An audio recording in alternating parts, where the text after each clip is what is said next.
पुरी का जगन्नाथ मंदिर दुनिया के सबसे ज्यादा अमीर मंदिरों में से तो नहीं है, लेकिन फिर भी हर साल यहाँ पर होने वाली विश्व प्रसिद्ध रथ यात्रा में विश्व भर से 10 लाख लोग इकट्ठा होते हैं। और इतना ही नहीं, ये रथ यात्रा दुनिया के कोने कोने से निकाली जाती है। और अगर देखा जाए तो ऐसा हो भी क्यों ना, क्योंकि वो ब्रह्मांड के भगवान की रथ यात्रा जो है और उसमें इतने लोग ना आए या फिर अलग अलग देश में इस त्योहार को ना मनाया जाए, ऐसा तो हो ही नहीं सकता। ये वही बातें है जैसे भगवान अपने भक्तों के साथ हर जगह होते हैं ना, वैसे ही ये भक्तों का तरीका है हर जगह अपने भगवान के साथ रहने का। पुरी का जगन्नाथ मंदिर भक्ति और श्रद्धा का प्रतीक है और हर साल श्रद्धालुओं का इस रथ यात्रा में हिस्सा लेना इस विश्वास का प्रणाम। जहाँ इस मंदिर और इस त्योहार के कई ऐसे राज छुपे हुए हैं, तो वहीं कई ऐसी गुत्थियां भी है जिसे ना आज का विज्ञान भी सुलझा नहीं पाया।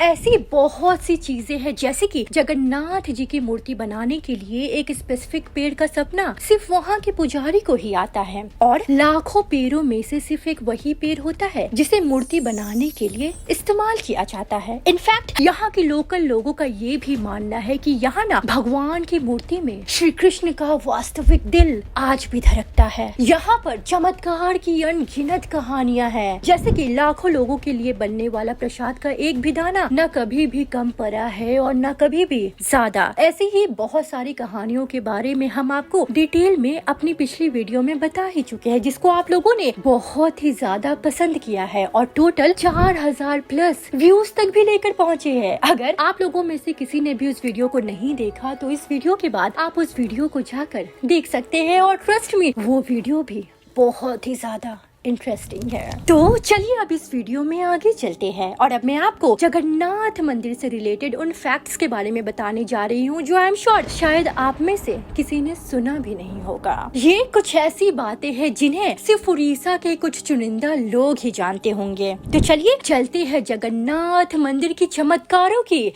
दुनिया की सैर पर।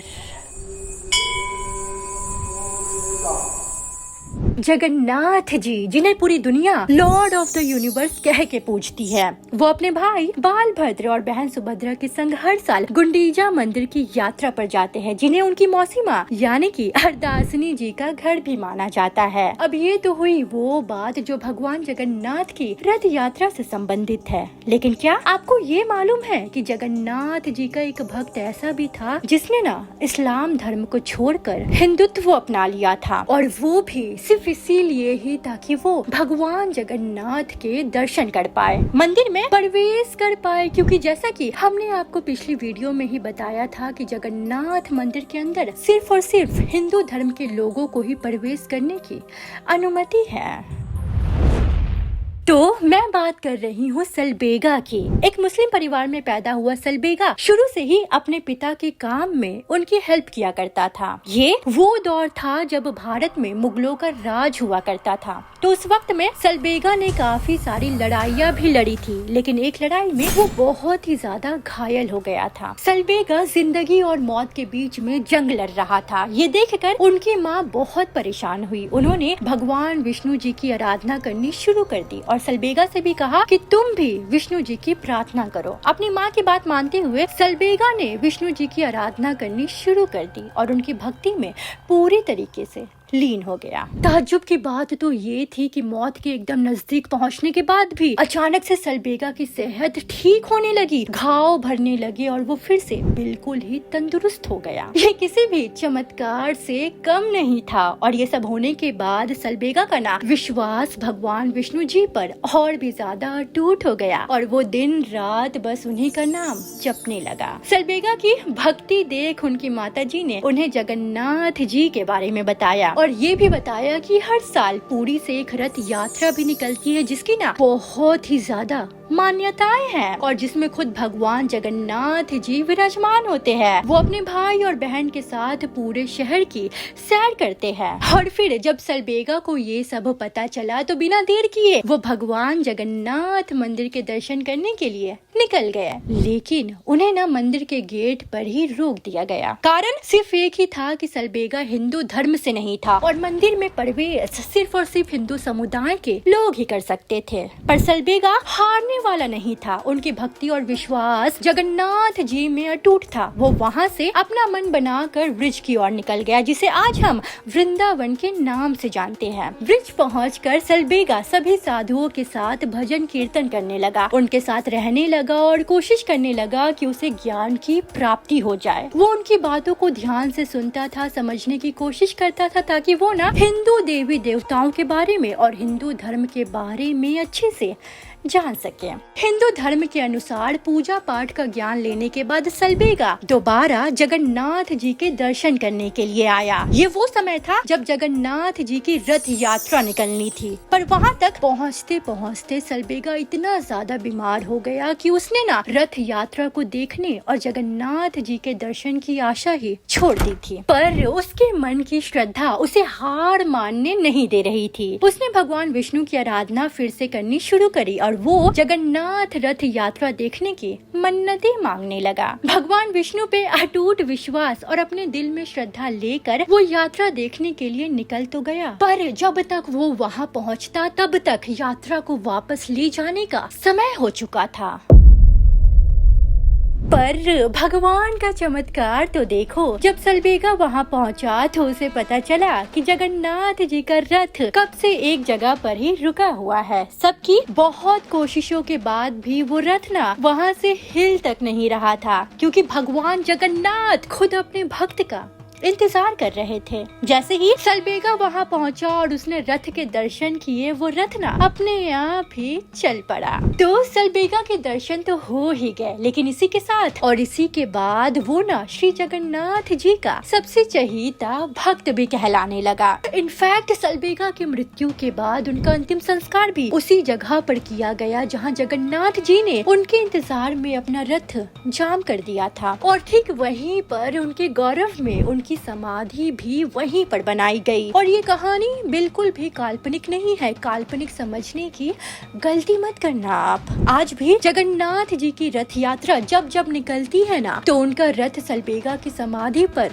रुकता ही रुकता है, उनकी भक्ति के गौरव में। और अब जहाँ रीत ही ऐसी चली आई है कि शुरू से ही हिंदुओं के अलावा कोई भी मंदिर में प्रवेश नहीं कर सकता था, वहीं ये कहानी एकदम इसके ऑपोजिट निकली। क्योंकि ये कहानी दर्शाती है कि भगवान के लिए ना सिर्फ एक भक्त, उसकी श्रद्धा, उसका अटूट विश्वास ही मायने रखता है, फिर चाहे वो किसी भी समुदाय से संबंध क्यों ना रखता हो। मतलब आप खुद सोचिए ना कि दुनिया भर में जहाँ भक्त खुद जाते हैं अपने भगवान के दर्शन के लिए, वहीं इसके विपरीत पुरी में भगवान खुद अपने भक्त के दर्शन के लिए रुकते हैं। अब आगे बढ़ते हैं। सलबेगा की कहानी की तरह ही एक और कहानी है जिसके बारे में बहुत ही कम लोगों को पता है। दुनिया भर में जिस तरीके से अलग अलग देशों में जगन्नाथ रथ यात्राओं की संख्या बढ़ती चली जा रही है ना, तो वहीं पर जगन्नाथ जी के भक्तों का विश्वास भी बढ़ता ही चला जा रहा है। इस बात से तो भक्तों को फर्क ही नहीं पड़ता कि वो फिनलैंड से है या फिर इंग्लैंड से, क्योंकि डीप डाउन वो भी जानते हैं कि ब्रह्मांड के रचयिता के लिए तो सब उनके अपने ही हैं। तो वहीं आज के वक्त में बहुत से लोग ये तो जानते हैं कि जगन्नाथ रथ यात्रा क्या है, इनके महत्व के बारे में भी जानते हैं, लेकिन क्या आप ये जानते हैं कि जगन्नाथ रथ यात्रा का पागलपन इस दुनिया भर के शहरों में आखिर फैला कैसे? तो बात है 1968 की, जब हरे कृष्णा मूवमेंट चला था, जिसकी नींव दुनिया भर के शहरों में स्वामी प्रभुपाद जी ने रखी थी, जिन्हें दुनिया भर के हर कोने में कृष्ण जी का ज्ञान बांटने का श्रेय भी दिया जाता है। हरे कृष्णा मूवमेंट विदेशों में एक क्रांति की तरह छिड़ गया और लोग ये समझने लगे कि वो नाम जप से मोक्ष की प्राप्ति कर सकते हैं। और यही वजह बनी कि वक्त दर वक्त भक्तों की संख्या के साथ साथ त्योहार को मनाने वाले शहरों की संख्या भी बढ़ने लगी। अब इसमें एक बहुत ही रोचक बात है जो हमें अपने अगले फैक्ट पर लेकर आती है। तो बात जुड़ी है रथ यात्रा के निर्माण कार्य से।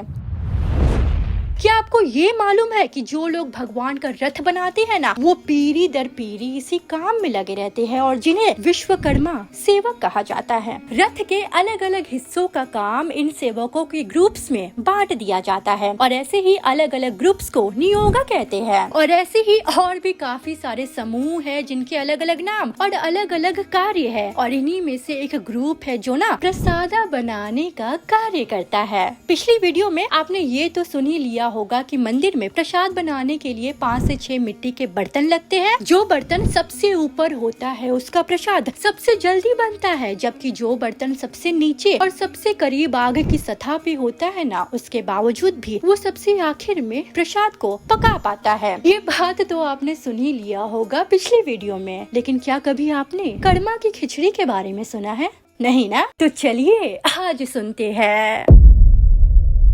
तो बहुत समय पहले की बात है, कर्माबाई नाम की एक औरत हुआ करती थी जो अपने खाने के लिए सिर्फ और सिर्फ खिचड़ी ही बनाया करती थी। उनका खिचड़ी बनाने का तरीका ना बहुत ही अनोखा था, क्योंकि वो जिस दातून से ब्रश करती थी उसी दातून से खिचड़ी बनाया करती थी। और इसका कारण था गरीबी और बर्तनों की कमी। वो रोज ये खिचड़ी बनाती थी, फिर पहले भगवान जगन्नाथ जी को प्रसाद चढ़ाती थी, फिर वो खुद इस खिचड़ी को खाया करती थी। कर्माबाई भगवान जगन्नाथ जी को अपने बच्चे की तरह मानती थी और उनका रख रखाव भी बिल्कुल वैसा ही किया करती थी। लेकिन एक दिन अचानक से एक बच्चा कर्माबाई के घर आया और उनसे खिचड़ी मांगने लगा। कर्माबाई हैरान रह गई और उन्होंने उस बच्चे को मना कर दिया, क्योंकि वो बच्चा ना देखने में बहुत ही अच्छे परिवार से लग रहा था। लेकिन थोड़ी देर हुई, समय बीता, लेकिन फिर भी वो बच्चा नहीं माना और उसने फिर से कर्माबाई से खिचड़ी की जिद कर दी। उस बच्चे का खिचड़ी के लिए यूं जिद करता देख कर्माबाई का मातृ भाव जाग गया। तो इस बार वो उस बच्चे को मना नहीं कर पाई और उन्होंने उसे खिचड़ी खिला दी। जब ऐसा पहली बार हुआ तब कर्माबाई ने थोड़ा सा आश्चर्य तो किया, लेकिन जब वही बच्चा हर दिन आने लगा ना, तो धीरे धीरे करके कर्माबाई का मातृ भाव उसके लिए और भी ज्यादा स्ट्रॉन्ग ही होते चला गया और संदेह की दीवार मातृ प्रेम से रंगने लगी। इसी सब के चलते एक दिन अचानक से पता चला कि जगन्नाथ जी के मंदिर में भगवान ने पंडितों का बनाया हुआ भोजन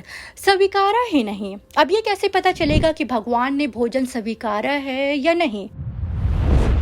तो देखिए, दरअसल पुरी के जगन्नाथ मंदिर में भगवान को भोजन कराने से पहले कुछ ऐसे रिचुअल्स होते हैं जो वहाँ के मुख्य पंडित परफॉर्म करते हैं, जो भोजन को अपने दोनों हाथों में लेते हैं और उसमें ये देखते हैं कि भगवान की आकृति दिख रही है या नहीं। क्योंकि अगर आकृति दिख रही है तो मतलब भोजन स्वीकृत है और अगर नहीं दिख रही है तो उसका उल्टा। और उस दिन ठीक ऐसा ही हुआ। वहाँ के मुख्य पंडित जी को उस दिन प्रसाद में भगवान की आकृति दिखाई ही नहीं दी। तो जब ऐसा हुआ तो कुछ लोगों ने सुझाव दिया कि कर्माबाई की खिचड़ी का भोग लगाकर देख सकते हैं क्या, लेकिन मुख्य पुजारी ने एक सांस में ही मना कर दिया, क्योंकि वो जानते थे कि कर्माबाई खिचड़ी एक अलग ही तरीके से बनाती है। और अब दिन ढल गया था और बात खत्म हो गई। लेकिन फिर अगले दिन जब मुख्य पंडित जी भगवान की पूजा करने के लिए फिर से आए ना, तो उन्होंने देखा कि भगवान के मुंह पे खिचड़ी लगी हुई है। ये देखकर उनके तो मानो होश ही उड़ गए और ये देखते ही वो तुरंत भागकर कर्माबाई के घर गए और उनसे पूछने लगे कि क्या कोई बच्चा तुम्हारे यहाँ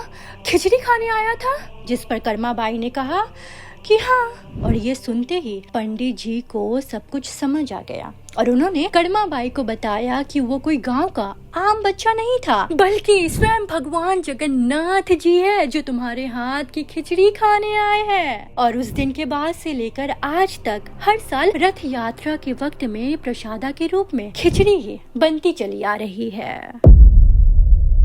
तो वहीं मैं जानती हूँ कि अब तक आप लोग ये तो जान चुके होंगे कि ऐसी एक नहीं बल्कि अनेकों कहानियाँ हैं जो इंसान और विज्ञान के होश उड़ाने के लिए काफी है। इसे सिर्फ वही समझ सकता है जो या तो सलबेगा जैसा तपस्वी हो या फिर जिनका श्रद्धा और विश्वास भगवान में अटूट हो। तो वहीं समझने वाली बात तो ये है कि ऊंच नीच, सच्चा झूठा, अपना पराया भगवान के मंदिर में ये सभी चीजें नहीं चलती। भगवान की श्रद्धा, उनकी सेवा इन सब से कई ज्यादा ऊपर है। फिलहाल इस वीडियो के आखिर में मैं बस इतना ही आशा करती हूँ कि अगर आपको ये वीडियो पसंद आई होगी तो इस वीडियो को ना आप जगन्नाथ जी के हर उस भक्त तक पहुँचाइएगा जिन्हें ये सारी अनसुनी कहानियों के बारे में पता होना चाहिए। और साथ ही साथ अगर आपको ये वीडियो पसंद आई आई होगी तो कृपया इस वीडियो को लाइक जरूर कर दीजिएगा और हमारे चैनल को सब्सक्राइब कर हमारे साथ जुड़ जरूर जाइएगा। आपका बहुत बहुत धन्यवाद। जय श्री जगन्नाथ।